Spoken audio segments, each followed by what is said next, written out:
Bonjour à toutes et à tous et bienvenue pour cette nouvelle vidéo c'est une vidéo pour confirmer ce que vous savez déjà. Joe Biden, élu président des États-Unis d'Amérique, 46e. Sauf qu'évidemment, cette élection, elle est dans des circonstances quand même très particulières. Très particulières, pourquoi? Parce qu'elle démontre qu'aujourd'hui, peut-être, pour ceux qui savent regarder, que la démocratie aujourd'hui est complètement affaiblie. Pourquoi? Tout simplement parce que, comme je l'ai dit dans des précédentes vidéos, il ne faut pas s'attendre à de la démocratie pure, c'est-à-dire une élection sans anicroche. Tout simplement parce que les États-Unis, c'est un pays où traditionnellement c'est une tendance d'essayer de frauder lors d'élections présidentielles. Pourquoi? Eh bien, voici une preuve tout à fait flagrante. Il faut savoir que dans l'organisation des élections présidentielles aux États-Unis, chaque État est responsable du bon déroulement de l'élection de par leur souveraineté. Et donc de ce fait, à partir du moment où vous avez 50 États qui ont la responsabilité du bon fonctionnement, de l'organisation, de la gestion de cette élection, eh bien vous pouvez en déduire par vous-même que forcément, sur les 50 États, il y aura toujours des États où on ne se pourra pas résister à la tentation de profiter justement de cette opportunité pour influencer, pour manipuler, pour frauder aussi dans certaines situations.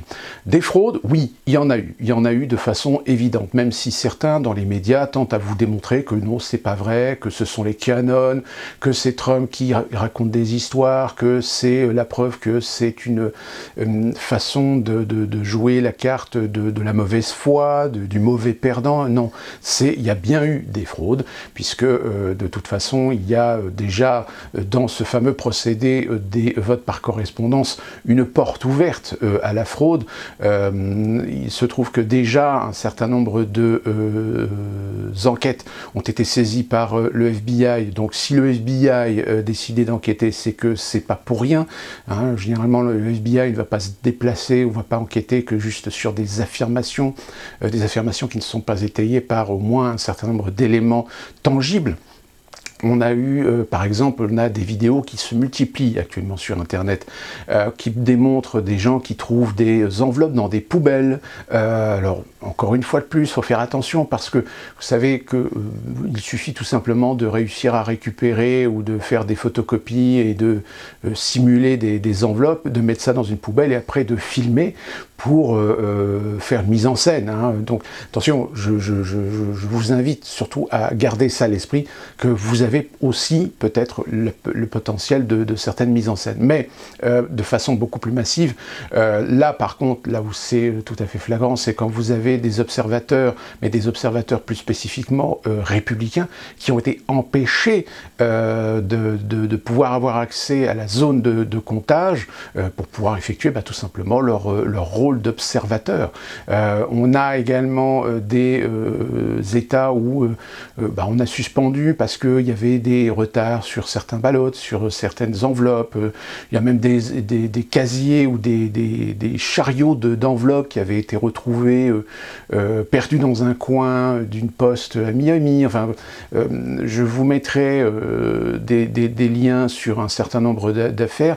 Donc évidemment, étant donné que si, en effet, Joe Biden l'a emporté sur le vote populaire, puisque je crois qu'il est arrivé à 74 millions, alors que Donald Trump est arrivé à 70 millions, le fait est, c'est que si Donald Trump a atteint 70 millions, il a quand même réussi, et de façon assez exceptionnelle, à rassembler bien plus qu'il n'a rassemblé en 2016. Donc déjà, ça confirme bien que 2016 n'est pas une anicroche, n'est pas une erreur, n'est pas un épiphénomène, mais bien la confirmation que l'Amérique est fracturée. Et cette fracture, est-ce que Joe Biden, qui s'auto-proclame finalement président, parce que je le rappelle, ce sont aujourd'hui des médias qui ont aujourd'hui officiellement considéré Joe Biden, comme devenu président des États-Unis.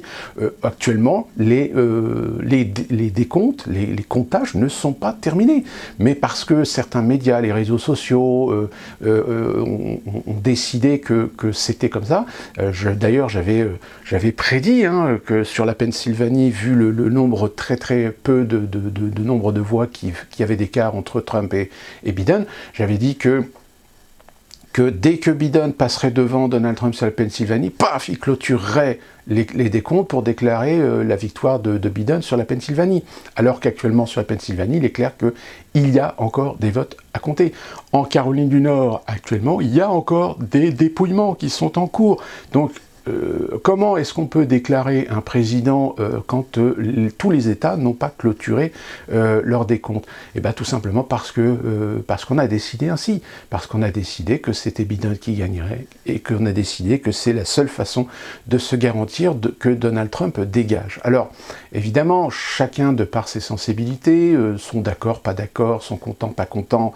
Le fait est, c'est que de toute façon, qu'on soit bien clair, que ce soit Trump ou un autre, que ce soit Biden ou un autre, aujourd'hui, le monde est comme les États-Unis, sont confrontés à une situation économique et voire même sanitaire extrêmement significative, peut-être d'une fin de cycle. Or, ce problème qui est confronté aujourd'hui à notre monde, c'est que personne ou un certain nombre de gens ne veulent pas accepter cette fin de cycle et ne veulent pas essayer de réimaginer, essayer de proposer quelque chose de nouveau, quelque chose de différent. Non, ils veulent préserver un système, ils veulent préserver la mainmise, comme je l'ai expliqué dans ma vidéo du Grand Reset. Et donc, pour pouvoir préserver cette mainmise, eh bien, il faut détruire les États-nations. Et détruire les États-nations, eh bien, aujourd'hui aux États-Unis, je pense que la démocratie américaine est détruite. Alors, il n'est pas encore trop tard pour essayer de la reconstruire.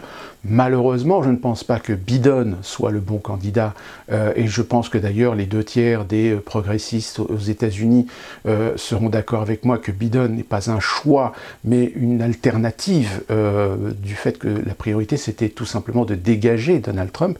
Maintenant, moi, je répète, à chaque vidéo, je le répète, mais je me répéterai encore et encore sur ce fait, c'est que pour moi, Biden ne fera pas les 4 ans, et je pense que d'ici 1 an ou 6 mois, ils trouveront le moyen de le dégager, ils trouveront le moyen de faire en sorte de lui faire quitter le bureau ovale pour céder la place à Kamala Harris.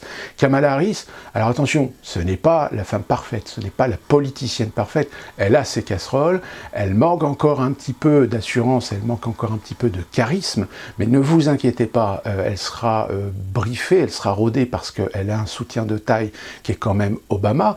C'est quand même Obama qui a permis sa nomination en tant que colistière de Biden suite au gros couac, suite à l'échec total des mouvements BLM, de toute la manipulation des philanthropes de gauche à essayer de tout mettre sur le dos de Donald Trump.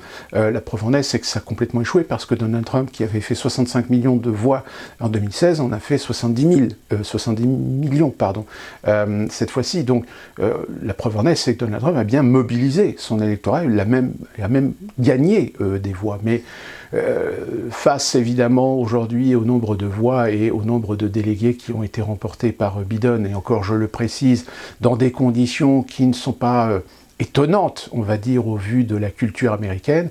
Donc n'ayons pas de surprise que d'ici dans quelques mois, toutes les enquêtes vont bien démontrer qu'il y a eu des fraudes, qu'il y a bien eu des bourrages d'urnes, mais que la Cour suprême, de toute façon, a tout intérêt à confirmer Biden dans ses fonctions.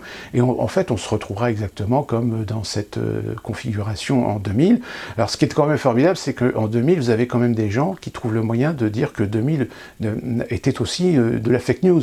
Alors qu'en réalité, non. Si vous regardez bien la situation de Al Gore en 2000, on se rend compte que, oui, il y a bien une fraude, mais voilà, comme de toute façon, de par les influences, de par le système, corrompu, on peut le dire dans le système américain, de toute façon, quand l'État profond, tout l'establishment a décidé que c'était telle personne qui devait mener le pays et pouvoir continuer leur petite tambouille, on peut considérer qu'en effet, Donald Trump aura été une amie-croche. Donc maintenant, officiellement, Biden n'est pas président des États-Unis, mais sous la pression de l'establishment, les médias ont fait en sorte de nous faire croire que Biden l'a emporté, alors que, je vous rappelle, les décomptes d'un certain nombre d'États ne sont pas terminés, même si de toute façon, mais rien qu'avec la Pennsylvanie, si la Pennsylvanie est confirmée en faveur de Biden, il a plus de 270 voix, de 270 délégués, et donc de ce fait, il est élu. Mais de toute façon, voilà, Je pense que tout le monde a un intérêt à ce que ce soit Biden et non pas Trump qui soit à la Maison-Blanche. Maintenant, moi, attendez-vous à ce que d'ici fin novembre, mi-décembre, les États-Unis soient de nouveau reconfinés, parce que la deuxième vague, là, a été plus ou moins maintenue un petit peu à l'écart des médias, parce qu'il y avait l'élection et qu'il fallait impérativement que les gens puissent au moins aller voter. Mais là, maintenant qu'on a un nouveau président, je peux vous dire qu'aux États-Unis, le lockdown, comme on le dit, comme on l'appelle, risque d'être de nouveau d'actualité. Et puis évidemment, je rappelle, l'année prochaine, suivez bien les événements parce que le Grand Reset est en train de se préparer, le Grand Reset est en train de poser ses jalons. Déjà, je crois que un certain nombre de banques centrales ont déjà tiré la sonnette d'alarme. La BCE, elle aussi, commence à s'inquiéter parce que les liquidités qu'elle injecte ne suffisent plus à maintenir la situation. Et dans ce cas, je pense qu'à mon avis, on va essayer de trouver un petit peu plus d'éléments et peut-être que je referai une vidéo d'ailleurs pour faire un petit peu un suivi des événements qui de toute façon amènera, je le redis et je le répète, à la suppression d'un certain nombre de vos droits, un certain nombre de vos libertés, parce que le Grand Reset qui de toute façon sera mis en place pour assurer l'hégémonie des 1% sur l'économie mondiale et que ça va permettre d'accélérer ce qui était à l'origine le plan, mais qui s'est allé peut-être sur plusieurs dizaines d'années. Mais là, ils ont une opportunité, ils ont une fenêtre d'action qu'ils vont devoir d'ailleurs utiliser à bon escient pour pouvoir justement mettre en place leur fameux projet. D'ici là, portez-vous bien, soyez prudents et on se retrouve très prochainement pour une nouvelle vidéo.